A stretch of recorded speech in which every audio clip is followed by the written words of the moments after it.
Olá, bom dia. Hoje é 22/6/2025, 22 de junho de 2025. Então, estou lendo aqui a história bíblica, a história do Antigo Testamento.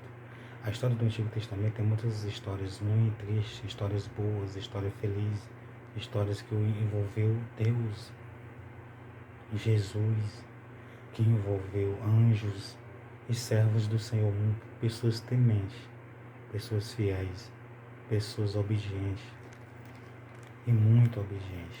Então, o livro de Neemias é uma história bíblica, estou sendo um historiador bíblico, não estou querendo ser maior nem melhor do que ninguém.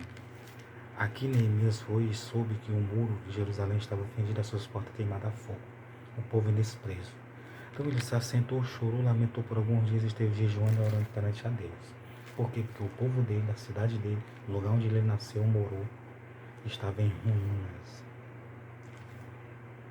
Na história aconteceu isso.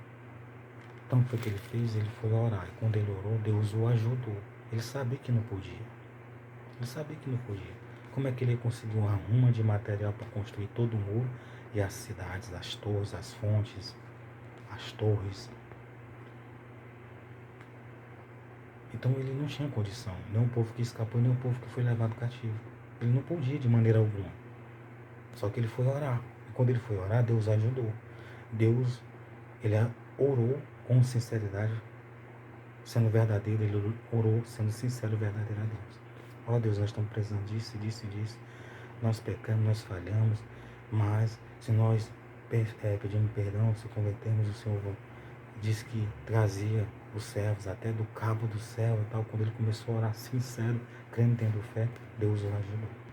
Então toda oração que você fizer tem que ser sincera e segundo a vontade de Deus, e Deus vai ouvir.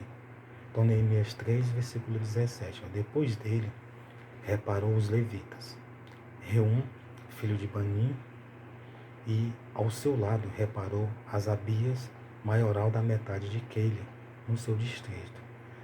Quem era Keila? Keila era uma cidade que tinha em Israel. Uma cidade. A cidade foi toda destruída. Keila foi destruída. Quase toda destruída. Suas portas foram destruídas. Então, os levitas, depois dele, repararam os levitas. Os levitas tiveram a responsabilidade. Os levitas. Eles se esforçaram, se dedicaram e repararam a cidade. Quer dizer, o que estava danificado, quebrado, o muro que estava fendido, eles repararam. Mas isso tudo aconteceu através da oração. Continue orando dia e noite. E teve o esforço coletivo deles, a dedicação, o esforço, o trabalho deles para conseguir a edificação de todo o muro. Então o muro foi fendido, as portas queimadas, várias cidades um pouco destruídas e queimadas, mas foi todas reconstruídas. Glória a Deus, aleluia. Mas isso surgiu através de um desejo, de uma vontade, de uma intenção boa que Neemias teve. Aqui nós vemos tanta coisa boa, uma vontade boa que Neemias teve, a oração, a ajuda de Deus, de Artaxerxes, dos governadores. O rei Artaxerxes, o rei da Babilônia, ele ajudou, os governadores ajudaram, dando materiais. O povo de outra nação, outros governadores, ajudaram o povo a construir o muro novamente. Se comoveram, Deus tocou no coração deles, entenderam que estava errado e construíram. Mas tudo isso surgiu através da oração. Continue orando, dia e noite, se você quiser. Mas saiba que ler a Bíblia e escutar pregações não é errado, orar não é errado. Obedecer, crer, ter fé, principalmente. Receber Jesus e se batizar e seguir os ensinamentos, principalmente. Isso é importante para a salvação.